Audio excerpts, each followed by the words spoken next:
Welcome back. Now I'm joined by Ms. Sonia Philip, who's been working as an educator with kids with learning differences for over 3 decades. Hello, Ms. Sonia Philip. Thanks for talking to us. Ms. Philip, do tell us, first of all, what inspired you to start working with kids who have learning differences? It's actually my own personal journey. I was a regular educator teaching in a school, in a mainstream school, but it was my son who we observed was in a mainstream school but was not really succeeding. He looked like all children, but he didn't learn like them. It's due to understanding my own child's learning profile that took me to the United States to do another postgraduate degree in understanding children with learning differences. Let's talk about specifically ADHD now. So dispel it for us. What is ADHD? How does it manifest? What effects it has on kids? So it's a label. And in my own experience and practice, we don't really believe that label is helpful. It's not helpful to the child, it's not helpful to the teacher, it's not helpful to the parents. So it's more important to really understand what it is. And it's not one thing. You cannot say ADHD is one and manifests itself in the same way for all children. So it's a variance and diversity in attentional difficulties. So it's more important to look at each child and know what is the phenomena of weakness in attention I see in this particular child, because we know it's a plethora of differences that you would have. Can you give us an example of that?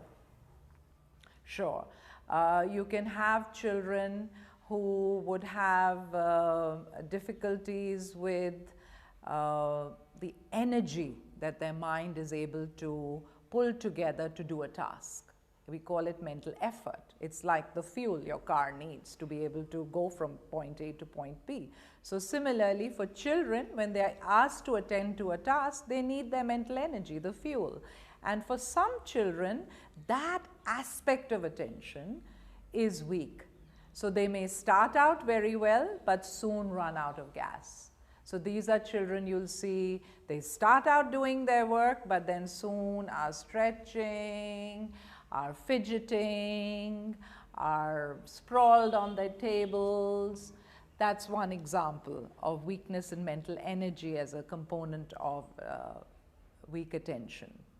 Another example can be, you'll see children who are unable to really know what's important when they are being exposed to information. I mean, we are being bombarded with information all the time, but to know what is really important, what's the focal central information that's important and what's the kind of peripheral information.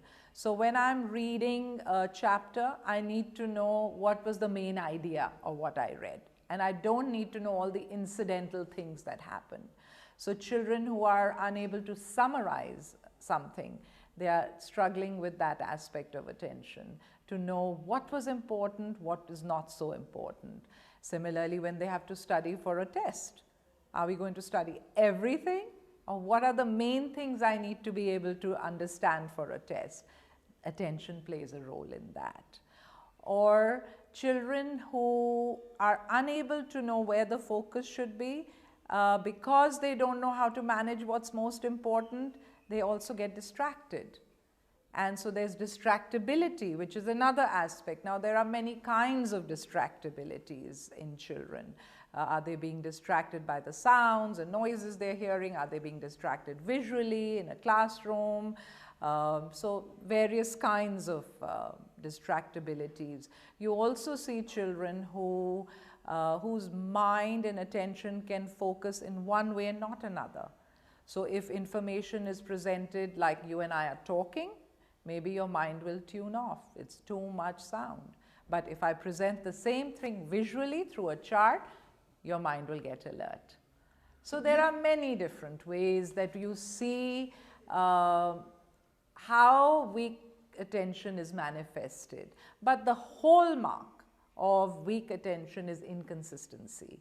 You will see children who are inconsistent in their performance, and it's so deceptive because one day they are able to spell the word well, and in that same paragraph, next sentence, the same word, they've misspelled it.